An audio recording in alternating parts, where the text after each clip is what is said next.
Hi, so we are on match number 7 for our Bryan Danielson run, just for all his AEW matches, and this is our first AEW Dark match against Aaron Solo of The Factory, which he is joined by QT Marshall outside the ring and Nick Comoroto, I think it is. The guy, he looks insane. He looks like Juice on like Final Evolution of a Pokemon, so it feels like.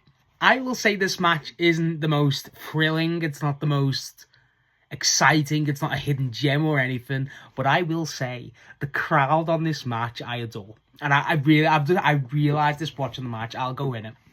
So the match itself is just Bryan's clearly out, like, you know, just better than this Aaron Solo in every regard, but it's one of those, it's a very classic old school Carney match where you got like QT Marshall, like, I don't know, this made me laugh. As soon as the match started, QT Marshall just gets cuts to his face. He's just looking at Bryan like, oh my god, the black eye. It's hilarious. But the match starts. It's just basic joint manipulation by Bryan. He does that arm twist. It looks like the arm's about to snap, but he does the thing and he stamps on it. I love that move. But it comes to a point where the gets sent. QT Marshall is outside the ring. Aaron Solo gets sent out the ring. Bryan's clearly all over the show, and then QT Marshall just attacks Bryan mid-match. Referee doesn't see it. And then it's just one of those matches where the heel gets the advantage. Bryan works his way out of it. Then the heel gets into, like, you know, just every time Aaron Solo has something going on, which is not like the most impressive stuff in the world he's doing. He does a nice drop kick. That's it. But like there's a spot where they're doing the chops, and Bryan's chops just like, it sounds like 10 times the chop that Aaron Solo does. It's weird.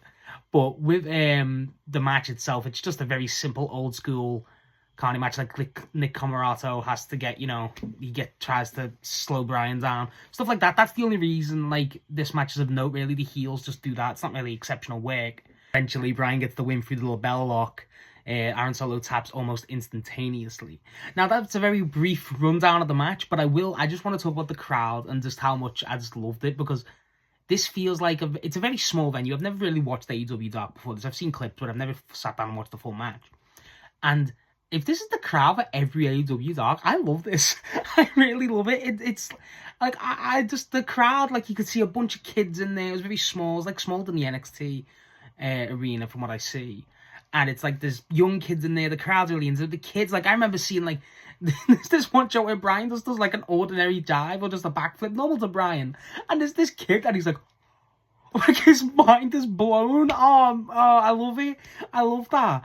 And like, just all of it, it like, if you watch Bryan Danielson interviews, he talks about a lot how one of his favorite times of career was when he was doing stuff at Butlins, which is like a little holiday camp, family holiday camp over here in the UK, and just stuff like that. And it's very old school, like carnival funfair wrestling, and that's the exact vibe I got from this. I loved it, I really did, and I just think stuff like this is like, it's such a hard vibe to recreate, and it just nails it. I'd like, the kids are just, oh my god, it's just the kids are just like, the eyes are lit up, and like the crowd's probably into it, like QT sucks, stuff like that. Like, it's just, oh, I love professional wrestling, and this is like the most bare bones professional wrestling, and it's just great to see.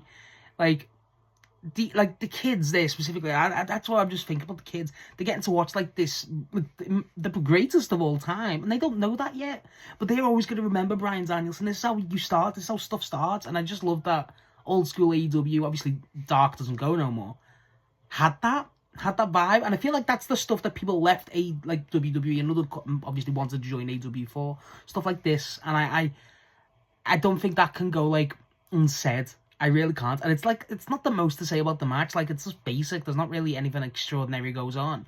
But if you're from the perspective of that kid or something, you're going to go home and not, like, you will not believe what you've just seen. That would be, like, the most insane thing you've ever seen. And just, like, it'll make you love wrestling if you're, like, 5. And at the end, I think Bryan knew that. Like, Bryan's loving it. You could see his face at the end. He's just smiling. He goes up and gives, like, high fives to this little kid. And then he goes, says goodbye to the crowd. I don't know why.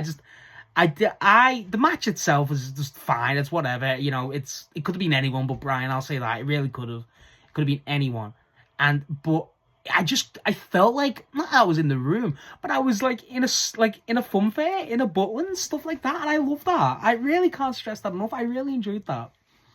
The match itself, like I say, it's fine. It's fine. You know, don't go out your way to watch it, but it's if you like, honestly, if you like, this is the stuff. If you think you're gonna go, I've been to only like a handful of independent shows. I think literally only 2. And if you feel like you wanna never really been to a high level, you want to go to just a normal indie show, and you know it's not going to be high level, this is the type of match you expect, and it's not bad. I've seen a banger at an indie show, so they're always there. But just this match, it's just I don't want to feel like say it captured something. It didn't. It didn't really capture anything, but it just.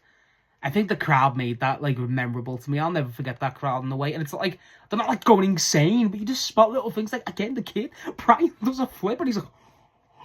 It's like he's seen God. Well, he has seen God. Oh, honestly, I loved it. Have you seen this match? What's your opinion on AEW Dark and just this one? What as a kid, if you ever watched wrestling young as a kid live, or what was the first wrestling show you ever went to? That's the question I want to ask, because this just got me back to that. I don't know why. I don't know, but yeah, I'm looking forward to the next one.